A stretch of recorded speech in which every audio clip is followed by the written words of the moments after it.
Hi, I'm Peter Panagore. I died ice climbing. My name is Jennifer Dean, and my near-death experience was from an adverse reaction to chemotherapy treatments.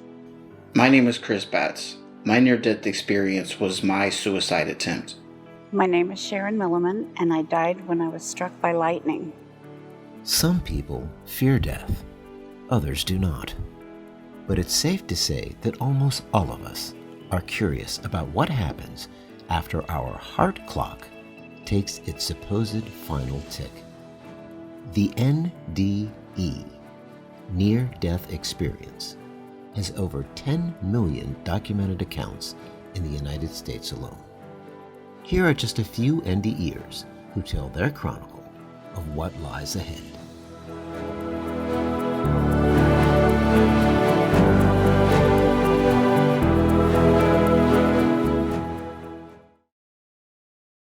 It was 1981, and I was a National Student Exchange student at Montana State University.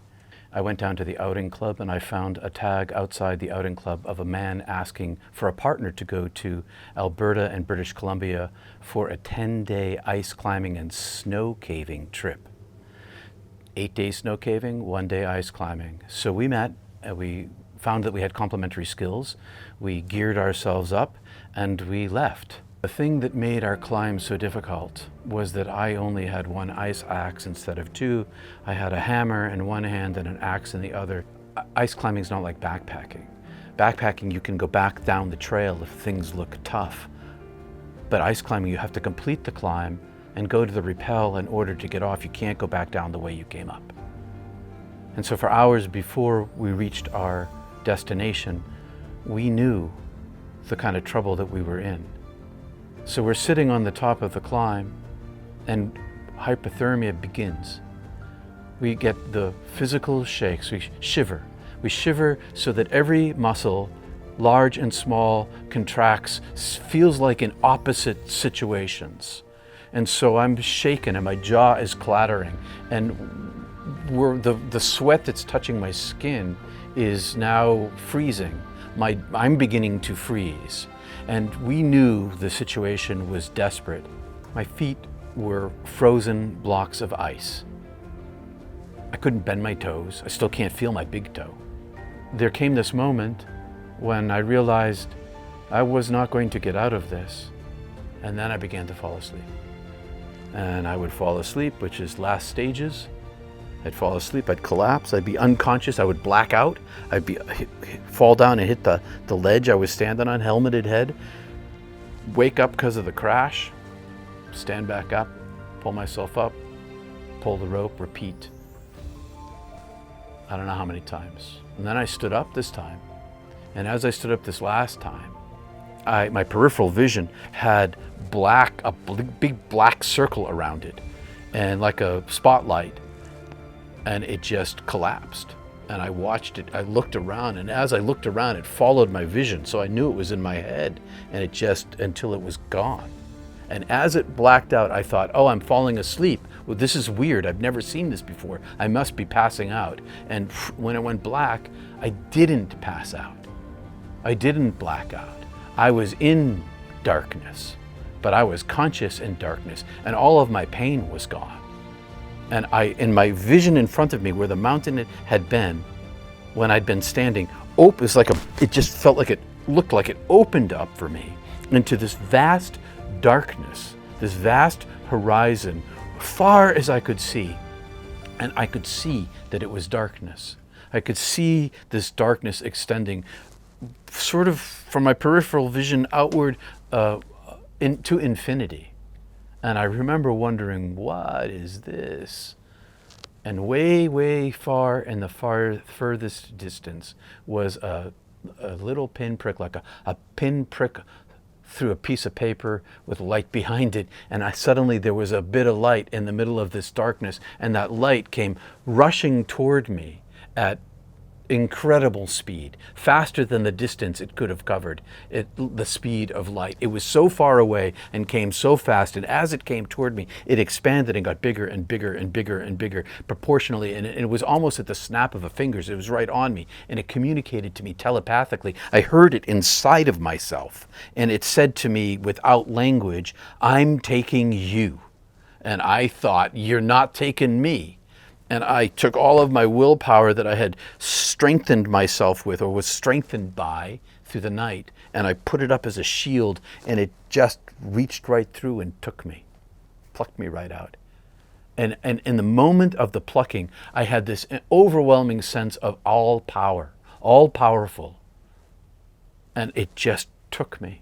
And I was like a rag doll in a boat in a river. And I was enveloped inside of this intellect because it was talking to me the whole time, saying, "I love you. Here's comfort. Here's healing." And it swept me up and out. I talk in metaphor here. I say up and out, I say angel, I say intellect. None of these come close to what it is. It's so much more. All I can do is approximate it. And so I was comfortable. I was fearless. I was home. I was me. And then I tell my story in a sequence of events, but there's no sequence of events because this is timelessness. I know I'm in timelessness. It's not just the now, the eternal now, which it is. It's all time everywhere in the eternal now. It's not just linear time in our universe or how time bends. It's all time. And it's all right where I am. And it shows me my human life. And in my human life, it sees all of my dark corners. There's nothing hidden from it. And I go through a hell of my own making. I go through all of the pain that I gave away in my life to everyone in sequence from their point of view, as if I'm inside them experiencing the moment that I gave it to them and their emotional response to the meanness or the cruelty or the wound that I intended to give them. Every single event in which I caused pain to somebody, I experience from inside of them, and I see all the justifications and reasons that I had for causing their pain. All of this expresses inside of my head simultaneous to what I experience from inside of them, and I judge myself. I judge myself as guilty. I am guilty for causing them undeserved pain. But I judge myself not against myself or against them. I judged myself against the immensity of the love in which I am immersed. The love is speaking inside of me, saying, "I love you." But it's not just the words, "I love you." It's an experience of infinite love. And it filled me, expanding me, making me bigger and larger, till my energy self felt like if another bit was entered into me, I would have obliterated into non-being. In the state of awe and adoration, I asked, "Am I dead?" And the voice said, "Yes, you're dead. Come home. It's time for you to come home." I said, "But I haven't gone through the tunnel yet." And the voice said, "No, come home. Choose. Make a choice." And I said, "But my parents can't afford to lose another child. Can I come back here? Can I go back there and be with my parents to lessen some of their suffering? And can I then come back to the state of my divine being?" And the voice said, "Yes." The first thing that happened to me coming back into the world of suffering was suffering, and I immediately regretted it. I regretted my choice.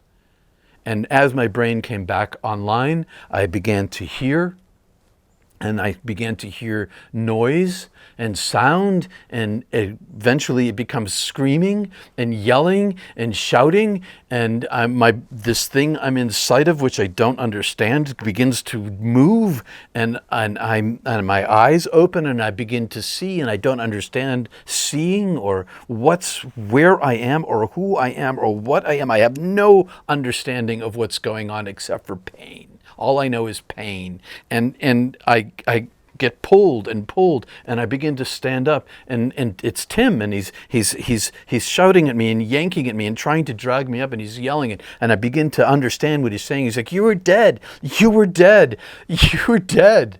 If you died, I was going to die." And he's crying, and he must have been crouched over me trying to wake me, and I was unresponsive, and I stood up, and I don't know where I am, and I don't even know what his name is. And finally I begin to understand the language he's using. And then he says, "Pull the rope," and I yank the rope, and it comes free on the first pull. And we descend, and we go to the car, and my brain is now functioning. And I don't know what's going on, but I know everything I knew before. From that point on, I've never been the same person. I came back a different being. I'm still my soul. The problem isn't that I came back a different being. It's that now I know who I am. I know where I'm from. I know to whom I belong. And the world doesn't ever change that. When I was 13 years old, I was diagnosed with acute lymphocytic leukemia, and this is 1995. They didn't particularly know what to do back then for leukemia.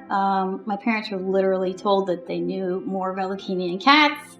So I underwent aggressive chemotherapy treatments because most of it was experimental. And they had told my parents, this is a 50-50 shot. We don't really know. And I ended up having a massive adverse reaction to intrathecal chemotherapy. I remember it like it was yesterday. I was wheeled down to go get my first round of radiation to my brain because the radiation was part of the protocol as well. And I still have the tattoos on my face that they tattooed to make sure they have to make sure it's in the same spot every time because it's killing cells. So they wheeled me down. I was with my mom. I was sitting in my wheelchair. I was eating a piece of candy. And I was the next patient to go. And I remember they made me take out my earrings to go do this because I had earrings in because I was bald and I kind of looked like a boy because I was young. So I put earrings in. So they were like, take the earrings out. You can't have them. And I remember looking in the mirror at myself. And it felt weird. I don't know. It felt like I was just staring into my soul. Next thing you know, my head went. Like I was having a hard time holding my head up. And then my left arm went dead. Then my left leg went dead. And I looked over at my mom and I said, "Mom, something's wrong. I don't feel good." And she panicked because my mouth was drooping. And it looked like I was having a stroke. And she was a home health aide for years. She knew what that looked like. So she ran, she got the nurse. They put me in my bed, they called my oncologist, he came up, and when he looked at me, he looked super scared. I said, "Am I gonna die?" Because I just looked, the fear was, I just felt it, and I was like, "Am I gonna die?" And he said, "I don't know." And then that's when I was just like, well, this is it. I was at peace with that. I was okay with that. And then all of a sudden, my left side started to come back. And I was able to talk again. And it was just weird. It kind of reversed. And the doctors were they didn't know what was happening. I was eating my lunch. And all of a sudden, I was eating a carrot. And I went to swallow the carrot. And I almost choked. And my dad looked over at me very quickly. And I looked at him and said, "It's happening again." But he said I didn't say that. There was just tears, my eyes filled with tears, and my voice was shaky, and it just sounded like gibberish. But I was trying to say, "It's happening again." And then boom, I was out. I fell unconscious. At this point, the chemotherapy was not done attacking my brain. So I slipped into a vegetative state. So they told my parents, I'm either going to be a vegetable the rest of my life or I'm going to be dead. So they told my family to call the family, have them come, say goodbye, because she's not going to make it out of this. And I was slipping deeper. So I was like in and out of consciousness. Now, when I slipped out the last time, I ended up in like a very peaceful, loving void, which is what it's called. It's just peaceful darkness. I wasn't afraid. I was completely at peace, completely accepting of whatever was happening. After that, I was very intuitive. Like my father always even said, like she always knew what to do for herself, you know? So I would, even to learn how to talk again, I would listen to music and try to keep up with the words. And it's just ever since going to that void, I don't fear death at all. Not even one single bit. If anything, when I came out of that, I figured that wherever I was, I want to do as much good on this earth so I can go back there. That's how peaceful it was. It wasn't scary, because a lot of people think the dark would be like a scary place. Not at all. I don't know if it was the beginning of the tunnel, some people say. I am not sure. I just know it was complete peace. I had had a long go at a lot of pain in my physical life with the chemotherapy treatments. So to be in peace like that was just, there's no words. There are no words to describe that. Coming back, however, was a little bit rough. Because you come back to the body and there's a lot of work, there's pain. So then when my loved one passed away, it just took me to a dark place because I was already depressed. And then I started to really lose my faith. And then when I was in this dark place contemplating, like, why am I here? Why am I still here? Like, I don't get this. I'm in pain every day of my life. Then 2 months later, I became pregnant with my son. I look back, I see it was the dark night of the soul. And it was like almost an initiation into motherhood for me, because that was the biggest thing I've ever wanted in my life. To actually feel life grow inside of me, and it was amazing. It was so healing. And when I gave birth, it was interesting because when I was pushing my son out, I heard the nurse go, okay, on the count of 3, push. And I heard 1, and then I was gone. And I ended up in the peaceful void again. And I came back to her saying, good job. So she said 2, 3, and push, but I was not there for that. And they say that childbirth is like an out-of-body experience, and it truly is. It was like an initiation. My son initiated me into motherhood. And I am so grateful because I was in such a dark place. And I cry because I think if I had given up, I was this close to my son, and I would have like missed out on his whole life. Every time I look at him, it's like I feel God's love. I feel what I felt as close as it can get on earth to God's love and what I felt in that void through my son.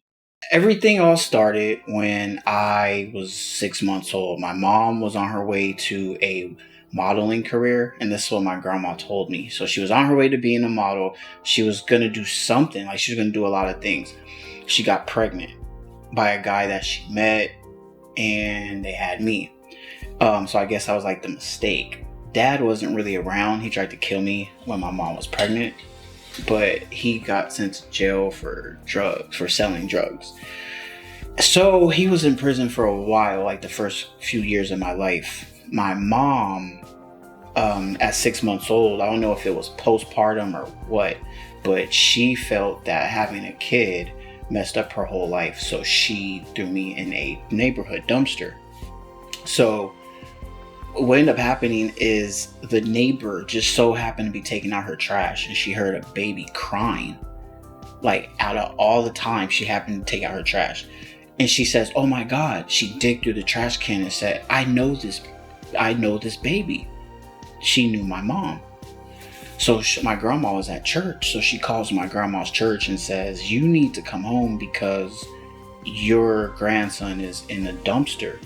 and he's with me, and I'm not taking him anywhere. I'm not letting him go with anyone until you get here.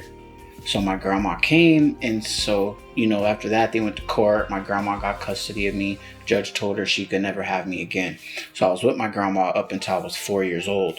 The reason my grandma ended up getting sick, she had a nervous breakdown. So she was in the hospital for a year. So during this time, I was going a couple places until I ended up moving into my mom's sister's place. This sister was like the worst. They had kids of their own, but I was the outside kid. I was a lot of abuse there. This was the worst, darkest times of my life. A lot of abuse, a lot of physical and like mental abuse. It was all bad. I didn't have any confidence, anything in myself since I was a kid. So over the years, I say I was about 8 years old, start cutting myself to as my own therapy. I tried to kill myself when I was 8 years old. Because 8 years old, I felt like I was grown already. I felt like my life was already wasted. By the time I was 9 or 10, I started having a better release, and I started writing lyrics, music lyrics. This right here, after high school, started making me really more, it brought the depression back. And then it brought social anxiety. I was so in fear of people. I didn't even want to go on the bus because I knew people would stare at me when I walk on the bus, and I'm like, oh, they're probably talking about me now, or something like that. Social anxiety sucks. So that just went from not caring, and more depression came. The darker it seems like my soul got, I just didn't care about anything. There's no reason for me to be here. I kept calling, asking for God for some type of message or something. It seemed like everything was bad. I wasn't getting anything back from him. So I said, I'm gonna plan myself a suicide. I'm gonna get out of here. And during my childhood, I see my mom, I can count maybe on 1 or 2 hands the amount of times I've seen her. So I really don't know much about her. I just know every time I seen her, she would always tell me things like, she's not my mom and she doesn't want me. And how lucky I was for her not to abort me. And I should just be grateful for that. So one day I was arguing with a friend. I left their house and they sort of knew what was going on. So I just left. As I'm walking down the street, I hear their car. They honk the horn. They're like, get in the car, get in the car. I got in the car, and at all the moments in the world, my mom calls me. I'm talking to my mom, and I'm thinking, how the hell did she get my number in the first place? She tells me, your grandma gave me your number. She told me you were asking about her to ask if I talked to you. I called you to let you know I'm not your mom. I don't want you. I never wanted you. Get this through your head. You're not my son. So I looked at my phone and I said, fuck you, you never were. That's how I said it. And I rolled down the window, tossed it out. I looked at my friend in the driver's side. Now imagine somebody that's suicidal already. They're planning it. So my mom could have been that ultimate thing that made me change my mind. Didn't happen. So what she said basically confirmed that I'm gonna do this. I'm out of here. So I looked at my friend in the driver's side and I said, fuck this. Opened the door and jumped out. And I just remember this boom sound on when my head hit the concrete. And that's when I had my near-death experience. That's when all the near-death experience started. So I just, that boom, after that was like this nothingness. Everything was slow motion, like just slow. And there was like these different colors, like blue and black and red, just all these colors. But literally there was nothing there. Then I felt this ultimate presence where I knew it was God. So the first thing I'm thinking during this time is like, oh man, I'm like, I'm gonna burn. And I felt a bunch of love behind this entity. I didn't see it with my eyes. I just felt it. But it's that ultimate God, what I know him as. So I'm like, you know what? Okay, I get it now. I get it. I'm not gonna kill myself now. Just kidding. Like, let me go back and get perfect, and then I'll come back to you. And that entity, God, was like, no, like, I want you now, like how you are now. And I'm like, what, me? Like, yeah, I want you now. So I had a bunch of questions in my head, like, because I didn't know it was God. So I'm like, who is this? So literally the order was like, I am God. Yes, I am real. Yes, angels are real. They're a gift from me. Want to meet them? And I was like, no. It's like, no. I definitely didn't even believe in angels. I thought that was just for TV. I seen this projection screen, and here's a video of this prostitute walking by, and then he's like, I love her. Then here's a guy in a business suit with a briefcase walking by, says, I love him. Then here's a video of a guy like on a skateboard with a big joint in his mouth. He goes, I love him. What I took from that was he doesn't have favorites. Like, God loves everyone the same. That's what I took from that. He didn't say those exact words, but that's the message I got from those. So I'm like, well, what am I supposed to tell everyone? Like, if I go back, they're going to think I'm a real life crazy person. And he says, go and tell everyone that I love them. Like, you can't make this stuff up. Like, this is not human stuff right here.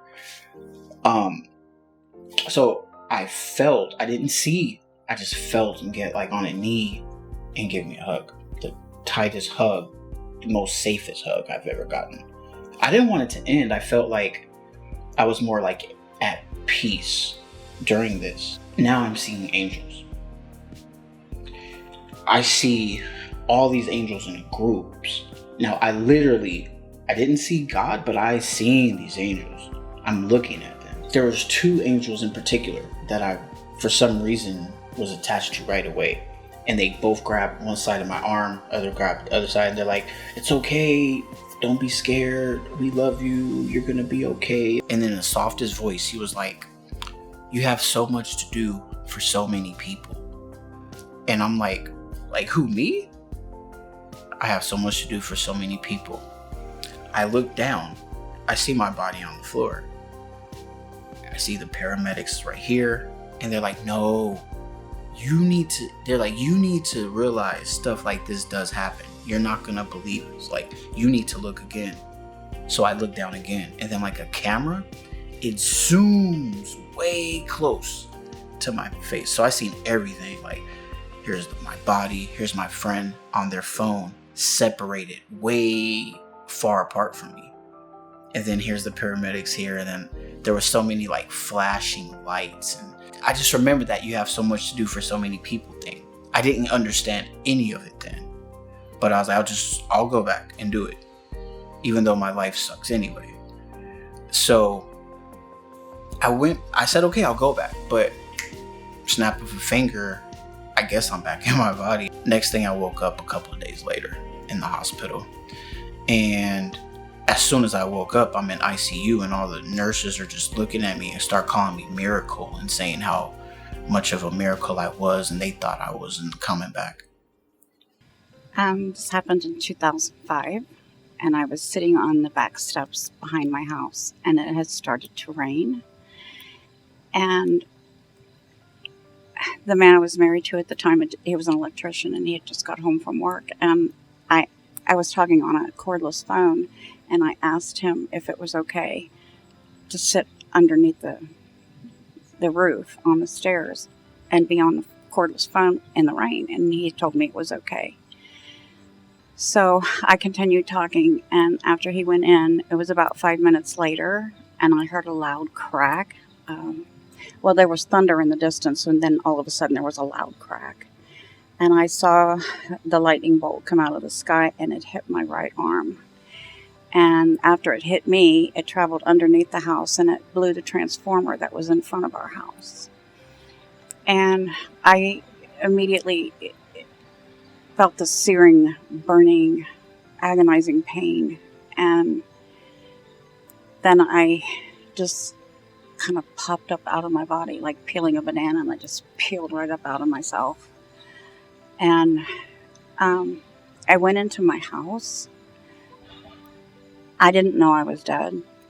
and I went into my house and I started walking around, and I walked into the kitchen and I looked, everything had this burnt gold look to it. And I looked at the curtains by my kitchen sink and they weren't my curtains. And then I went into the dining room and I noticed that the furniture wasn't my furniture. And I was really confused. I didn't know what was going on. And I started to panic because I knew that was my house. I could get around in it, but nothing in it was mine. And I didn't understand what was happening. And I started to get really, really upset. And just as I started to completely lose it, this huge, huge, formless, loving presence appeared and just filled me full of this amazing love that I've never felt in my whole life. And it was like he just wrapped me in this pink blanket, and just, he held on to me. And I knew that presence was God. There was this, it was like watching a screen, an old-fashioned movie on an old-fashioned movie reel.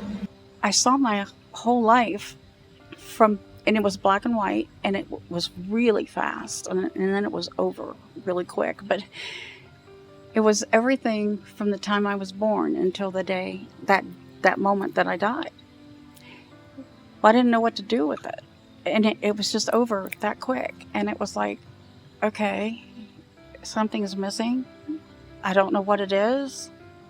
And my life must have been really boring because it's over so quick, And what was missing is that my whole life I thought we were supposed to judge ourselves, that God would judge us.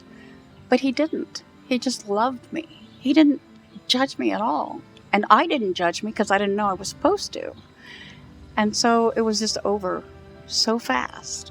And I thought, okay, well, it is what it is. And I didn't feel bad, or I felt loved, totally and completely loved. So at that point, I realized that God doesn't judge us. We judge ourselves.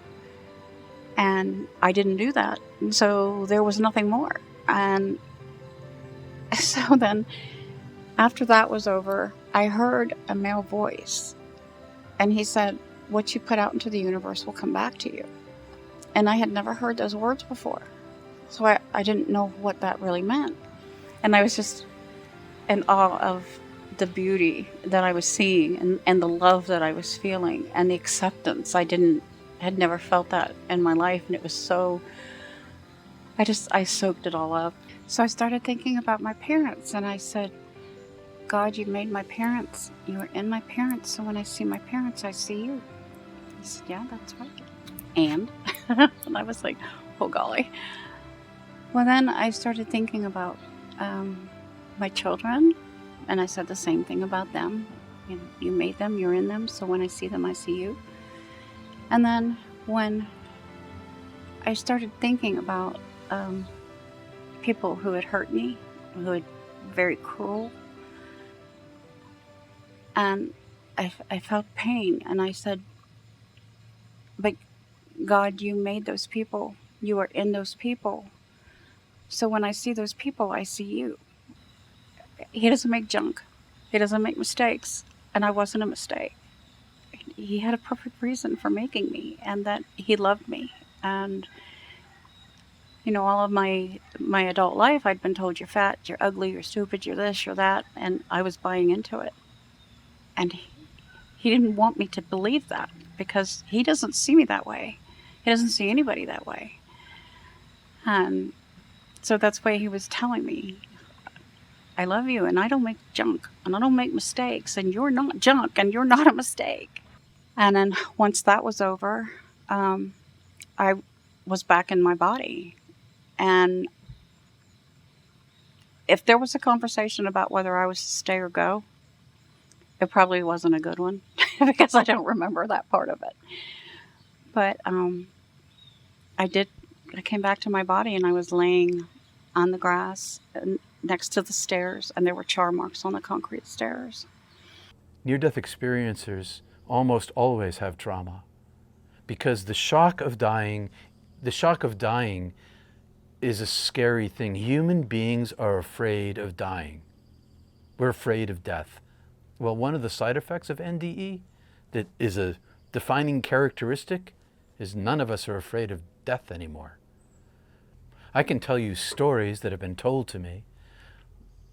I can show you medical proof of people's death, but what I can't show you is what skeptics are asking. Is it a hallucination? Is it a function of the brain? I can't prove that. My hope in the 21st century is that they do prove that. So a lot of times I do hear people tell me, you're hallucinating, or you've met demons, or that didn't really happen. How do you know? That sounds like DMT, stuff like that. And I always tell them, the proof was when I looked down. That's when I knew I would never doubt this experience ever again. The proof of NDE is the love that I've pursued my whole life at cost to myself for the sake of others. And I was not that way before, okay? Yeah, I was a mystical spiritual person, but I wasn't this guy. This guy knows, I know who I am. I know who you are. That's the difference.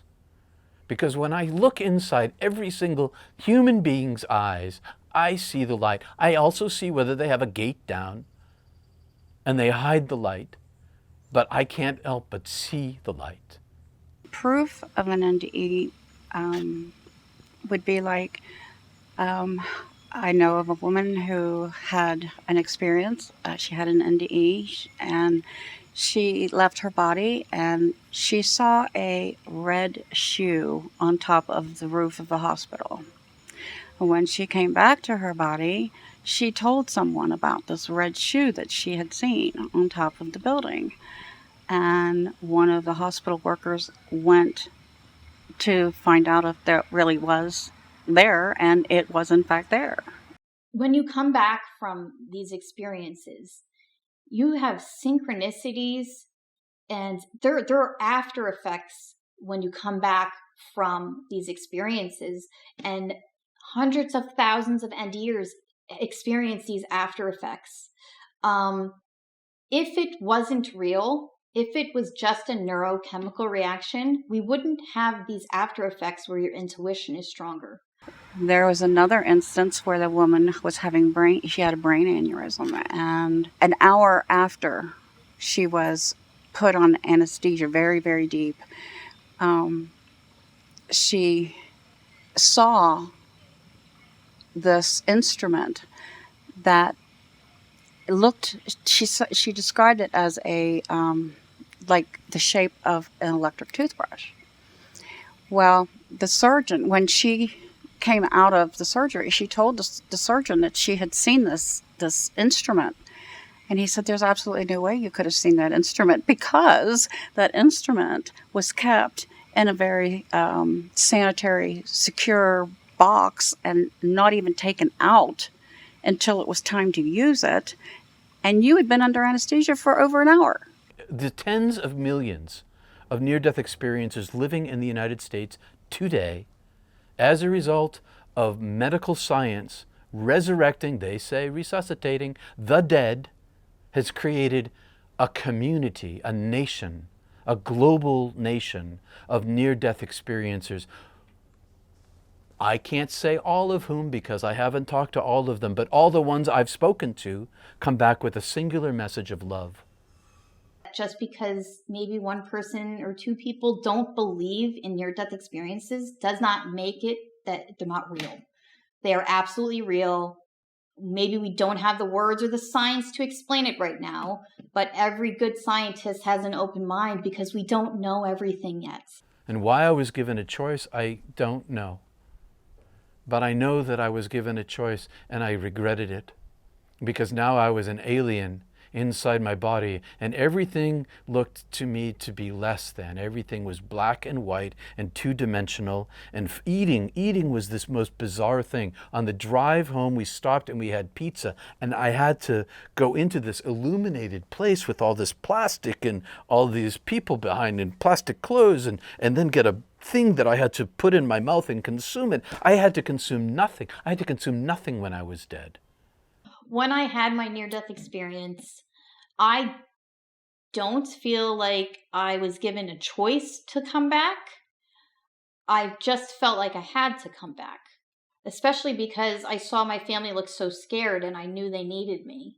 I think my near-death experience definitely gives me a sense of, like, I guess, like you say, responsibility to help certain people that don't know what it's like to have that type of experience. Because I was one of them. I was oblivious and didn't know anything about, like, spirituality and, like, the gifts that spirit world has for us and stuff like that. Like, I thought all that stuff was just bogus. So there's so many people around the world like that, and like they're lost, and I'm like, I feel very grateful that I had that opportunity. So now I can help other people, and also it helps me understand people better too. My NDE gave me a sense of responsibility. I feel like I need to let people know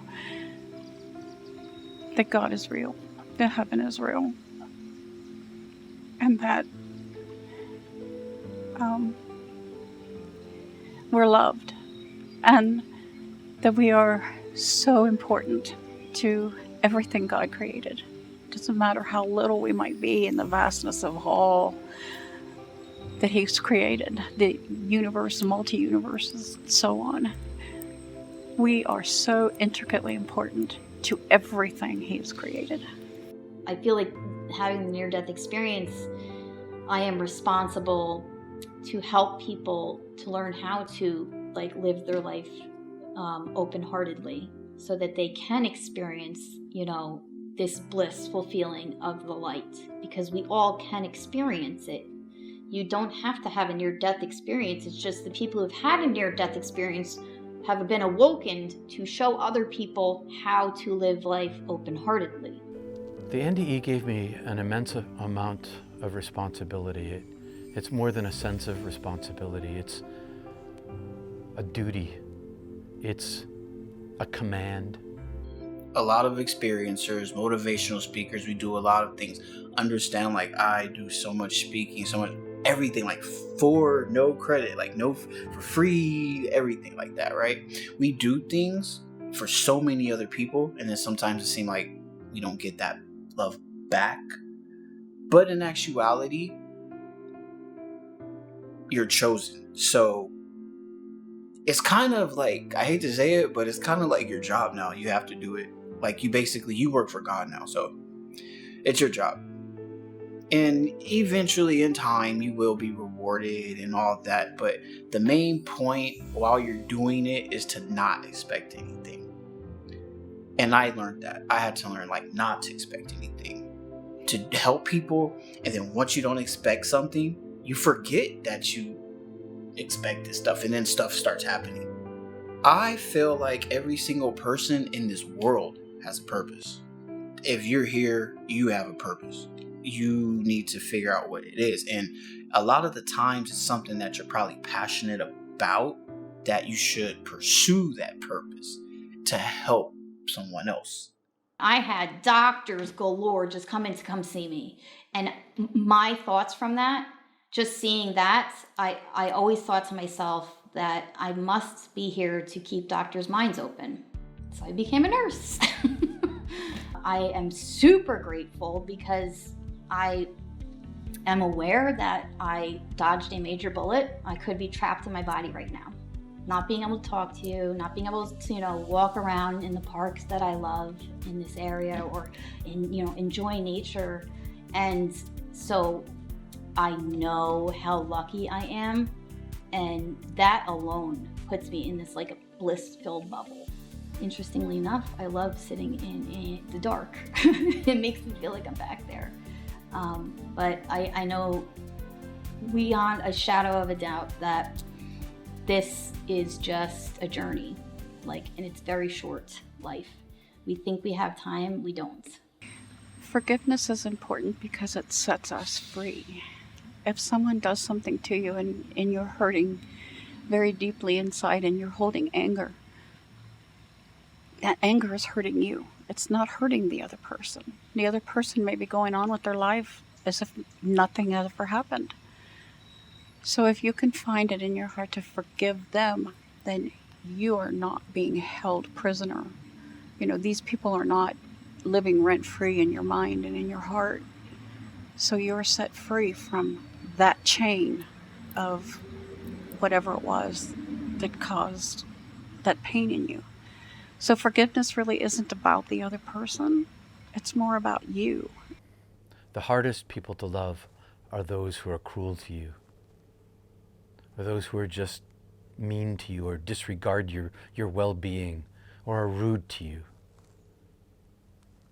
But if you open your interior world to the divine presence, and that lives inside of you, it creates a capacity for humility, and in humility, lack of judgment against another, out of which comes the capacity for treating them more kindly than they deserve, so that they don't need to carry the wound of your emotional response back with them into heaven when they go. I felt the love that I got was the love everybody in the world is supposed to feel. But I felt like the world somehow at some point forgot that, or it was taken, or something happened sometime to where all that love was not there. You absolutely have to love yourself in order to love others, because you have to heal yourself before you can heal others. And you're going to heal yourself with self-love, with showing yourself love. So when you get to that state where you love yourself to your core, your energy is different. You're giving off a different energy. It's a higher vibrating energy and will heal others. So you absolutely have to love yourself to love others. I know the mind of someone that is suicidal. They are not going to just go out and tell people that they're suicidal. So I feel like I want to speak to those type of people too, so they can know, oh, well, he knows what we're going through. Because who else better to listen to than someone who knows what you're talking about? My book definitely touches on suicide prevention. That's the most important message of my book, is suicide prevention. Some people look at the bad and they think, well, this is going to go on forever. But once the bad is over, then you start, if you actually have the patience to wait for the good to come, you'll be so happy you did wait for the good to come. When I was dead, I was specifically commanded not to take my life. Creator told me, I am Creator, you are my creature. You did not make yourself, you belong to me. You can't take your own soul. And I've known a lot of people who've killed themselves. Friends of mine. And I see the damage that it does to those who live. It isn't so much that suicide is evil. It's not. It's that it causes so much pain here. It takes the depression and the despair and the darkness and gives a little piece of it to everyone you love. I think that despair is a killer. Cancer is a killer. And I can't blame the cancer patient, and I can't blame the person in despair. But I have worked hard to keep those who are suicidal alive, for the sake of the others, but also because I know the length of a life is the wink of an eye. Everybody has free will. And that's a gift that God gives everybody.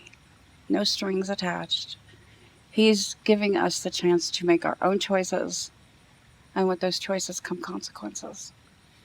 Good choices bring good consequences. Bad choices bring bad consequences. God's not going to step in and stop it, because we are his hands, his feet, and his voice in this world. We are the ones that have to stop it. I think to live fearlessly, don't be afraid of life.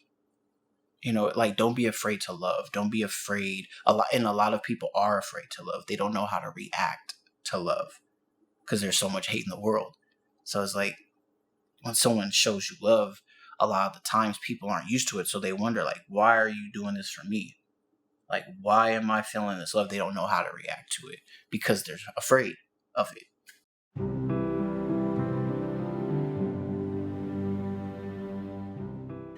Hi, I am Brooke Grove. My NDE was a coma caused by systemic organ failure of the lungs, kidneys, and liver.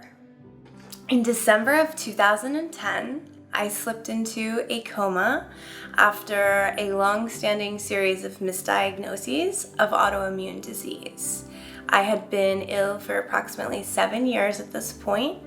They understood it to be related to the pulmonary system, and the kidneys had recently become involved. I called my doctors and asked for their assistance. I took the medication, and what ended up happening, because we didn't understand that the liver was involved, was that this medication, which would have been benign to somebody that didn't have liver failure, had traces of Tylenol in multiple products. Now, it's not enough Tylenol that would harm a healthy person, but to someone whose liver was compromised, it created an overdose of Tylenol. When the liver fails that rapidly, you just release everything from the liver through the skin, so the bile, everything from the liver comes out. You swell up, you inflame very badly. You turn purple from head to toe, so it looked like I was badly bruised, and I was completely yellow eyes, yellow. The closest thing I can compare it to from the photos I saw and how I woke up later was looking like a mutant of some form. So in ICU, I begin to float out of the body. Suddenly I'm catapulted up until I'm not in the hospital anymore. I'm not even concerned about that human body. Suddenly I'm in the most beautiful, ineffable place. And the best description in human language is that it was like the cosmos. And I did not want to leave that feeling of unconditional love, of being seen, of being received. It's the way that you hope that all new babies enter this world in their mother's arms. You hope that all persons begin life being held with that kind of love, that kind of devotion. And in it, there was no concern or judgment for the things I had done when I was in survival mode. Being a polytrauma survivor at such a young age, we do often things to eradicate the pain. And so I had spent 5 to 7 years dissociating from my human body just to tolerate what was being done to it. And so as I began to travel towards this beautiful source light, this pure white light, the angelics came with me, and they allowed me to know that it's okay if you want to go back to that light.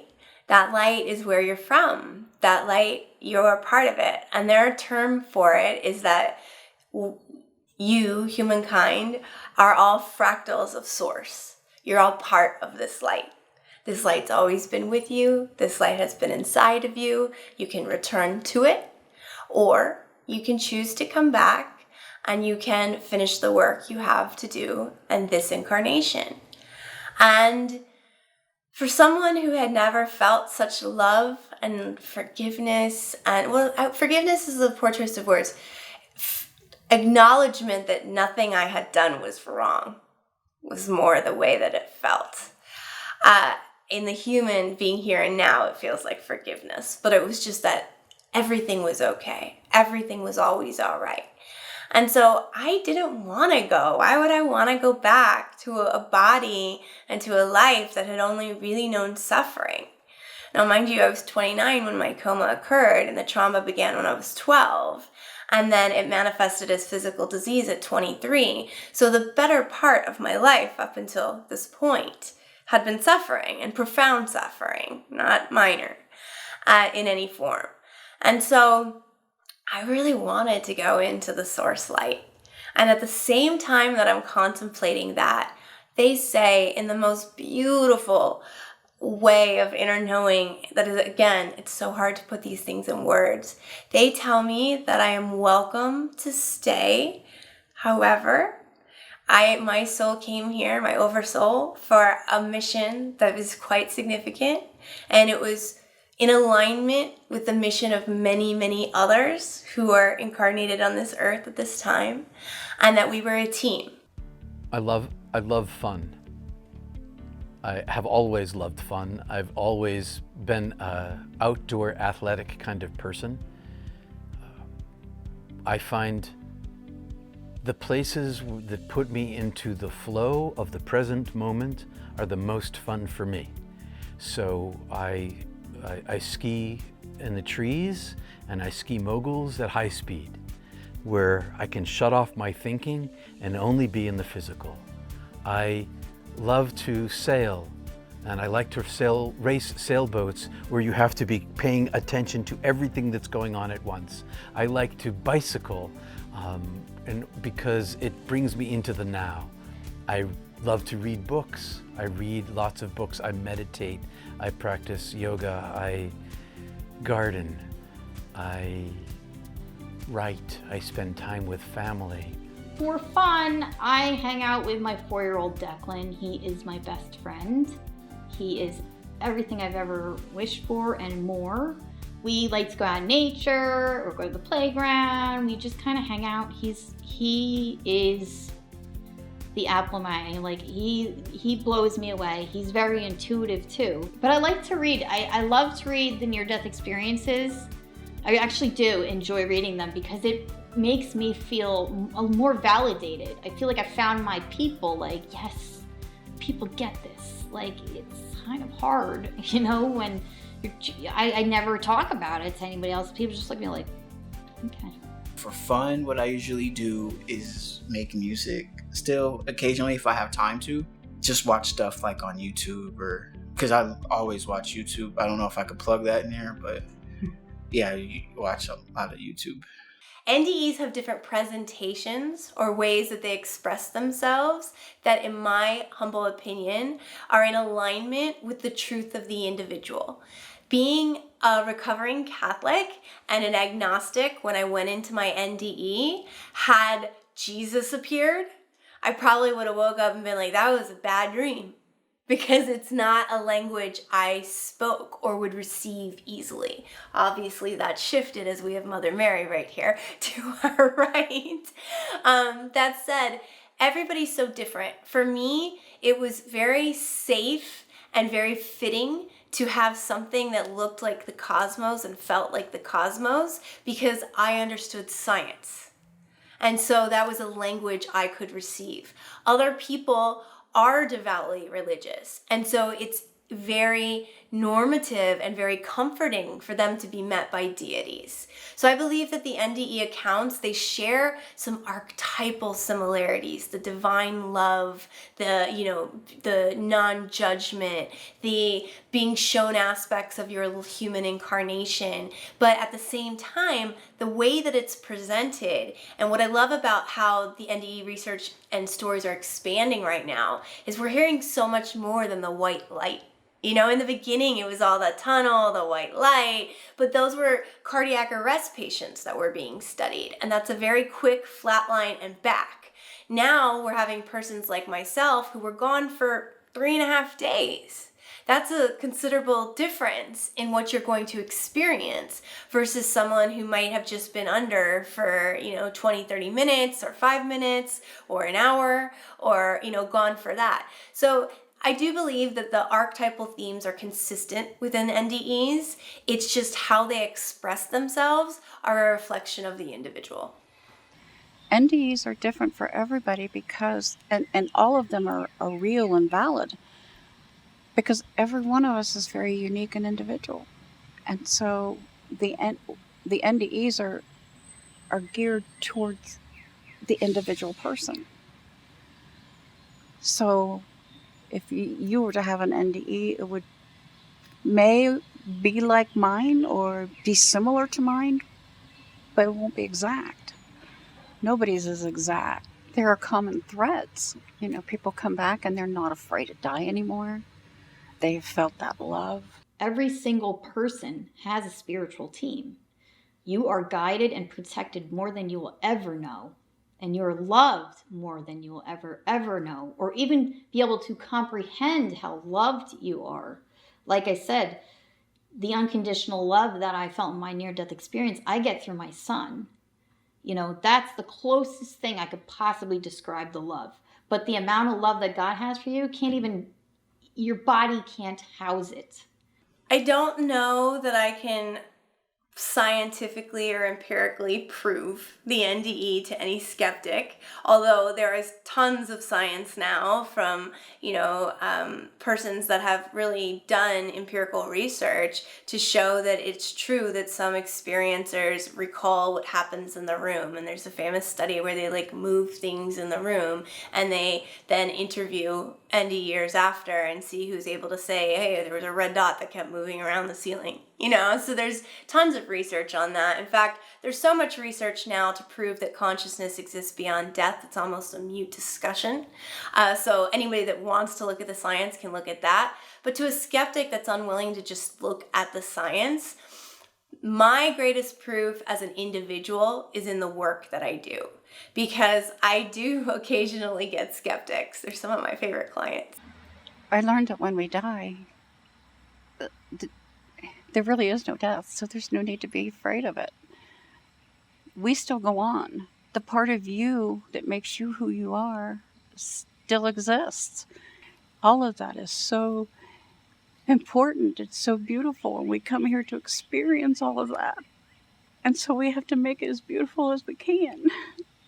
So the experience I had with Source was the communication it wasn't audible. Like, I am God. Like, it wasn't like that. It was telepathically. So the words are being spoken. You can feel it and hear it in your head. But then at the same time, the emotion behind it, you feel it here. It was a combination of telepathy and inner knowing. It's like you'd think or feel into a question, and then you'd receive an answer. And so there was no actual talking. I never heard any voices or anything of that. When we spoke, I was using my mouth because I didn't know any different. And it looked to me like they were using their mouth too, but I think that was just for my own benefit. I don't think it was that way. I think it was more telepathic because it was like as soon as I thought something, bam, there was the answer. To anybody who has lost a loved one or, someone is terminal right now, I just want to let you know, I've actually been there, and it's a very peaceful thing to die, actually. Death is beautiful. It is just as beautiful as birth, but we fear it so much because we think it's the end. It is anything but the end. It is just the beginning. If you're the one who's grieving, say everything you want to say to the dying person. Let them say everything they want to say to you. Open every door, heal every wound. Bind yourselves to each other with love and forgiveness, and that will give you strength, because dying is difficult for the living.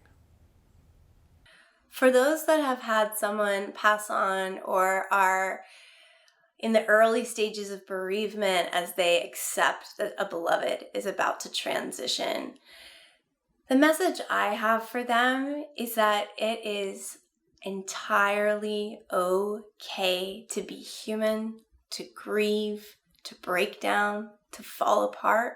Those are all valid experiences and are beloved by our Creator.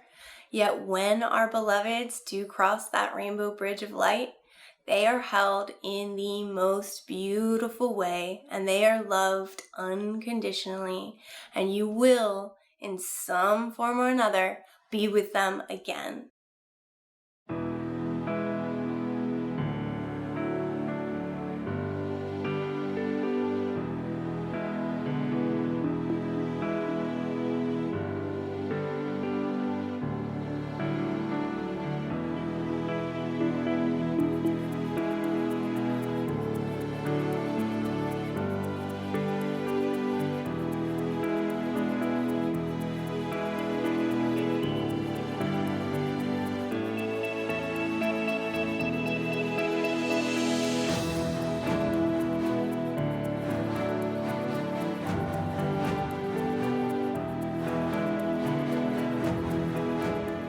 So you have to know how deeply loved you are.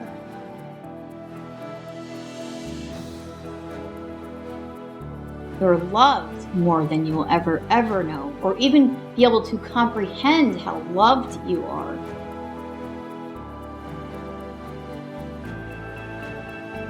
All the ones I've spoken to come back with a singular message of love.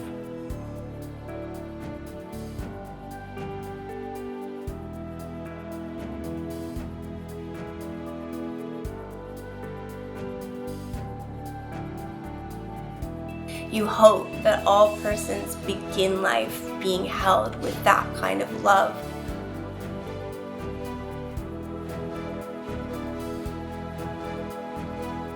I felt the love that I got was the love everybody in the world is supposed to feel.